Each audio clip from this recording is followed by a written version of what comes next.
បងប្អូនអ៊ំពូមីងគ្រប់មានសាច់ក្រណាត់កៅអៅកម្រាលប្រឡាក់ខ្លាំងបែបនេះអត់បងប្អូនហើយបើសិនជាប្រឡាក់អញ្ចឹងគួរតែបោកឬក៏បោះចោលមកមើលទាំងអស់គ្នាថាសាប៊ូ Extra Wash អាចកម្ចាត់ស្នាមប្រឡាក់ខ្លាំងបែបនេះបានឬក៏អត់មកមើលបានការពិសោធន៍ផ្ទាល់ពិសោធន៍នៅលើខ្លួនដើម្បីបញ្ជាក់ច្បាស់ថាសាប៊ូ Extra Wash គឺអត់កាត់ទេបងប្អូនមិនរមើសមិនពុកផុយមិនខូចសាច់ក្រណាត់អាចបោកពួកបានជាមួយសាច់ក្រណាត់កម្រាលខោអាវគ្រប់ប្រភេទខោអាវពើខោអាវផ្កាក៏អាចបោកបាន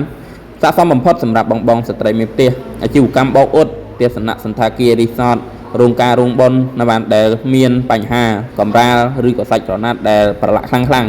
បាទចង់បានសាប៊ូល្អយកទៅប្រើហើយមិនប៉ះពាល់ដល់សុខភាពមិនប៉ះពាល់ដល់សាច់ក្រណាត់ប្រើកាន់តែយូរសាច់ក្រណាត់កាន់តែភ្លឺកាន់តែថ្មីកុំភ្លេចមកជ្រើសរើសបានជាមួយនឹងសាប៊ូបោកខោអាវ Extra Wash ធានាគុណភាពល្អពិត